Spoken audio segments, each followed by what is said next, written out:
Assalamualaikum and a very good day to Sir Mohammad Fakhratul Ridwan. Today I would like to explain about initial IMO strategy on reduction of GHG emission from ships. Moving to our agenda for this presentation, it includes introduction, vision, level of ambitioning and guiding principle, launch project, conclusion, and also reference for these slides. Okay, let's begin with an overview of the International Maritime Organization, which is IMO. The IMO is a specialized agency of the United Nations tasked with regulating international shipping. The IMO's main responsibility includes developing and adopting international regulations and standards to ensure maritime safety and also environmental protection. Furthermore, it facilitates cooperation among governments and the shipping industry to promote safe and sustainable shipping practice. So basically, the IMO plays a pivotal role in advancing maritime safety, environmental protection, and also global trade facilitation. By reducing risk to marine environment, enhancing energy efficiency, and supporting international climate goals. And also, the IMO significantly contributes to a sustainable maritime future. Okay, for IMO vision, the IMO vision for decarbonization align with the Paris Agreement temperature goals. This vision aims to transition the maritime sector towards sustainable practice, reducing its environmental impact. The strategy includes three measures, which is short-term measure, mid-term measure, and long-term measure. For short-term measure, this focus on improving operational efficiency and optimizing fuel use. For mid-term measure, it includes in transitioning to alternative fuels and renewable energy sources.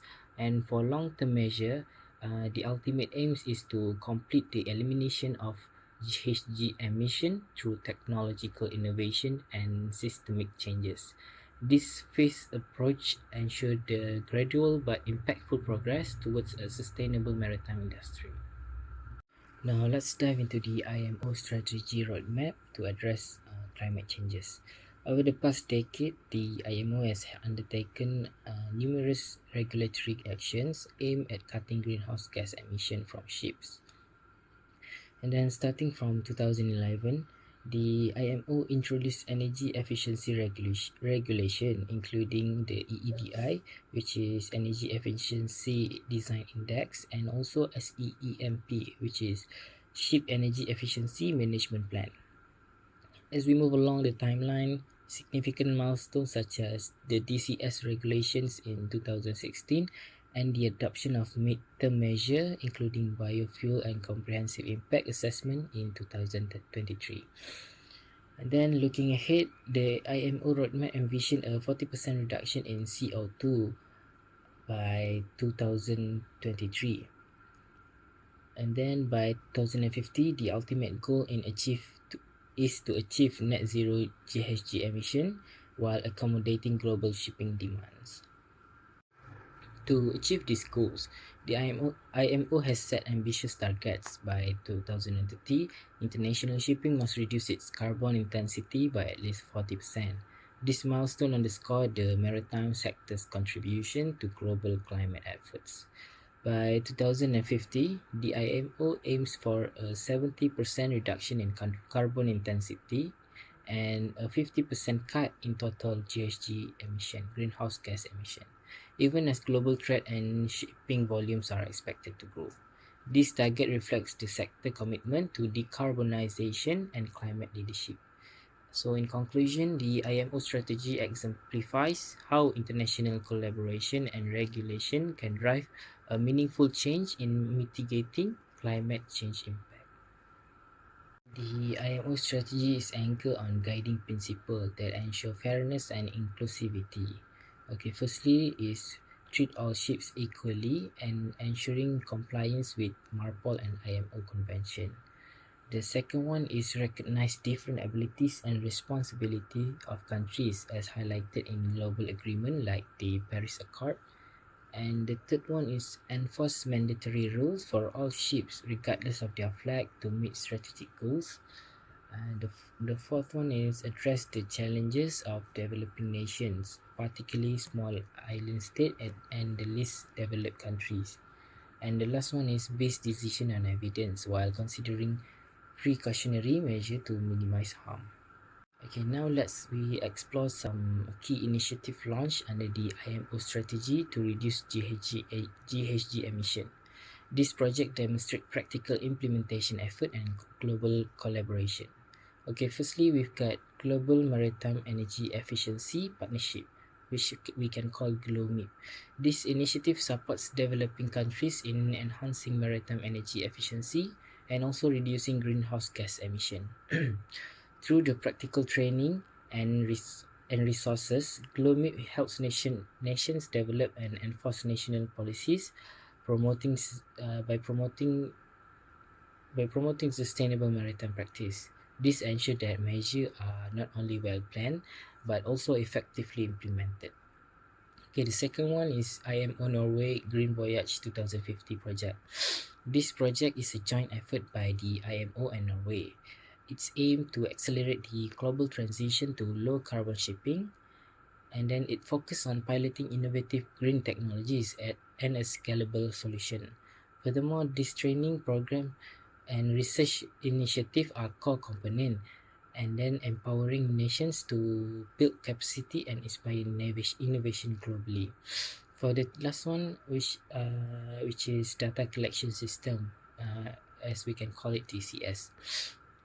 The data collection system is a regulatory mechanism requiring ships to report their fuel consumption data annually. By creating a global database, the DCS facilitates informed decision making to reduce the shipping sector's carbon footprint. Moreover, it promotes transparency, international collaboration, and also the accountability in emission reduction efforts. Okay, so basically to sum this up, the IMO strategy and its launch project highlight a significant progress in reducing greenhouse gas emission from ships. They reinforce the international cooperation, innovative solutions, and also the capacity building as crucial steps towards decarbonization. By aligning efforts with global climate goals, the maritime industry can ensure a sustainable and inclusive future for international shipping.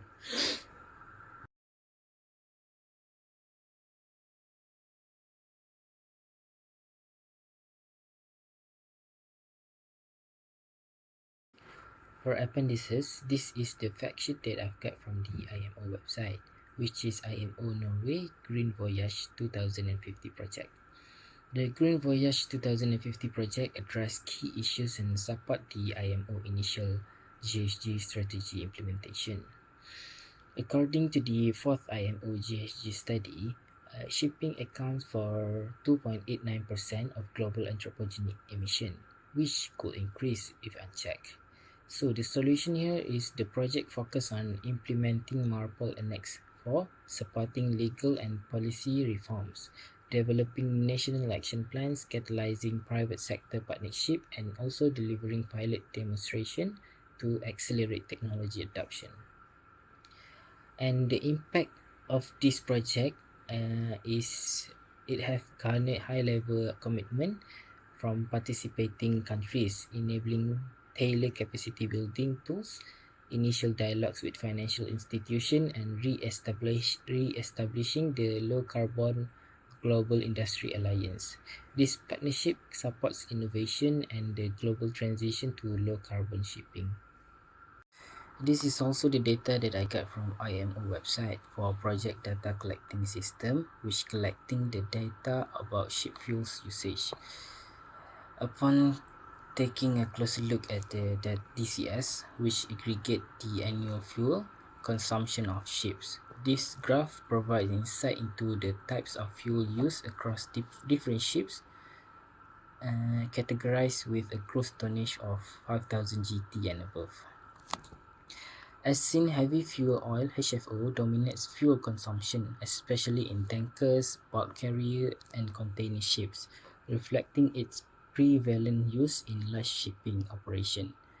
On the other hand, light fuel oil and diesel or gas oil are consumed in significant small amounts, primarily by cruise passenger ship and certain general cargo ship. Emerging alternatives such as liquefied natural gas, which is LNG, and methanol show limited but growing adoption, driven by the push for cleaner energy sources. Notably, ethanol and other renewable fuels are still at experimental stage with minimal usage reported. So basically, this is all from me about initial IMO strategy on greenhouse gas emission. So that's all, and thank you.